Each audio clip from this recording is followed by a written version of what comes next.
Assalamualaikum warahmatullahi wabarakatuh. Salam sejahtera, salam sehat bagi kita semua, salam bela negara.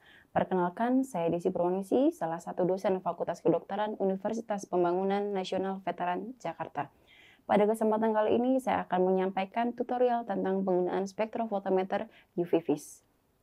Adapun gambaran yang akan saya sampaikan pada video tutorial kali ini yaitu yang pertama adalah pendahuluan tentang spektrofotometer, yang kedua adalah alat dan bahan yang akan kita gunakan, yang ketiga adalah cara kerja, yang keempat analisis data, dan yang kelima adalah penutup. Poin yang pertama yaitu pendahuluan atau pengenalan tentang spektrofotometer UV vis.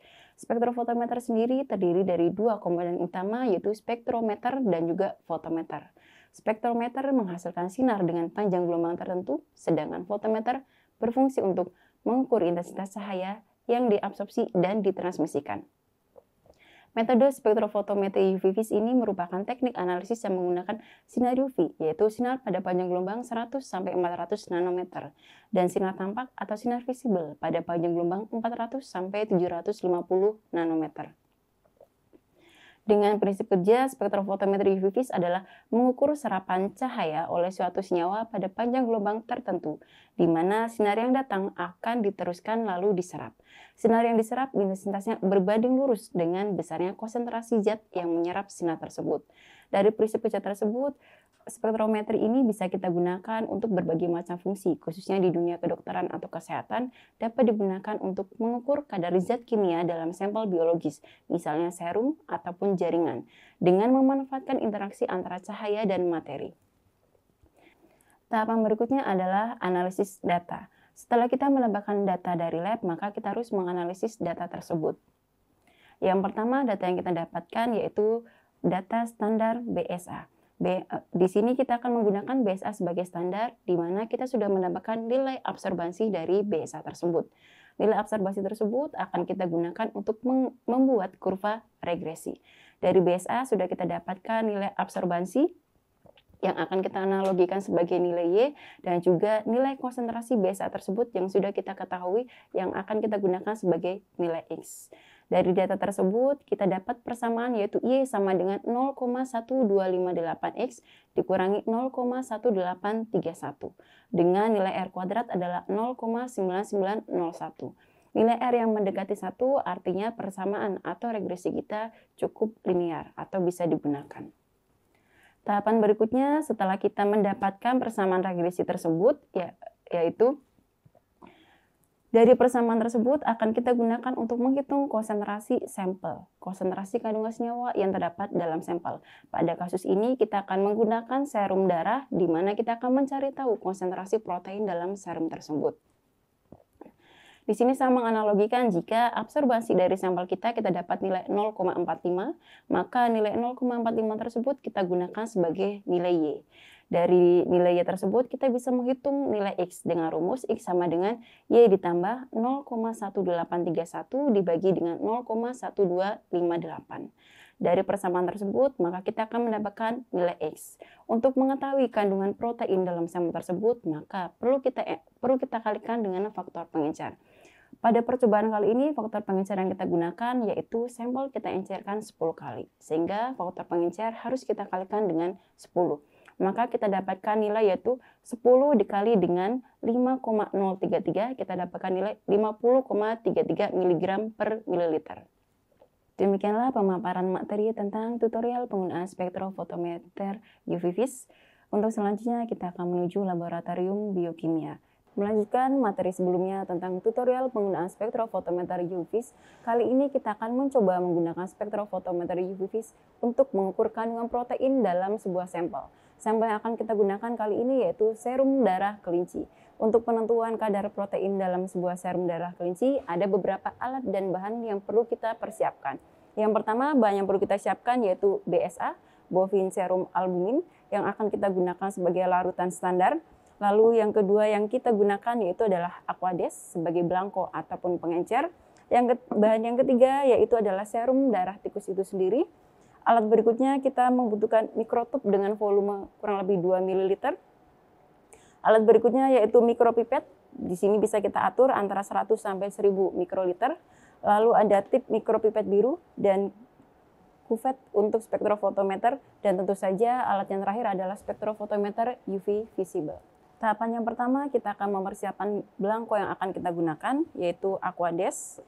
Di sini kita akan menggunakan mikrotip. Kita ambil kurang lebih ada 1000 mikroliter Aquades.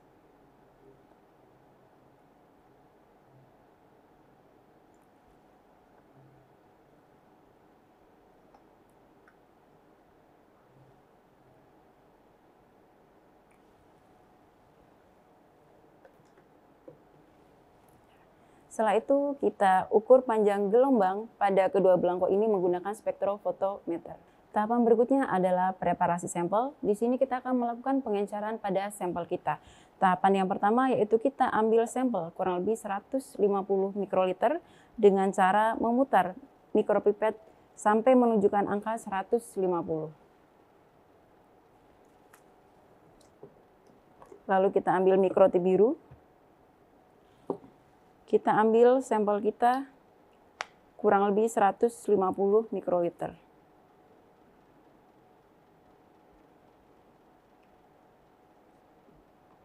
Setelah itu kita masukkan ke dalam mikrotub.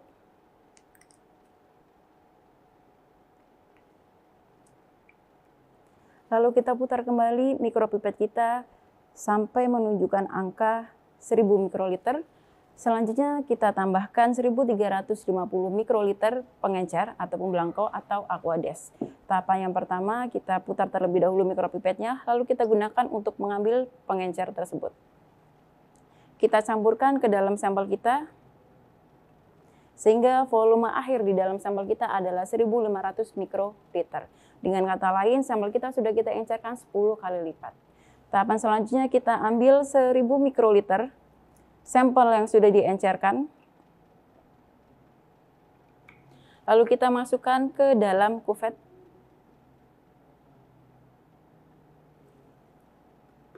Setelah itu, sampel sudah siap untuk diukur di dalam spektrofotometer UV-Vis.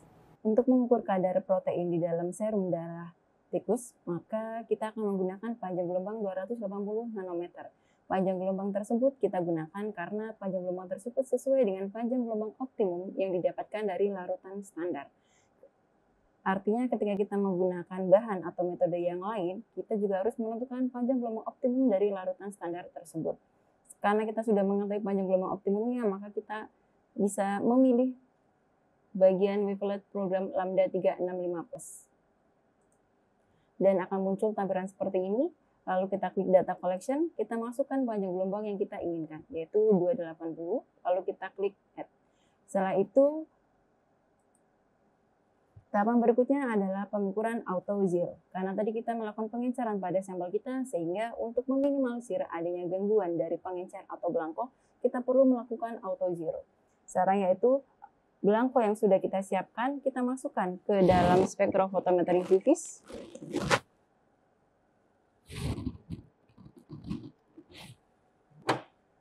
Lalu kita klik auto zero. Kita tunggu beberapa saat sampai auto zero selesai dilakukan. Setelah selesai, kita ambil belangko kita.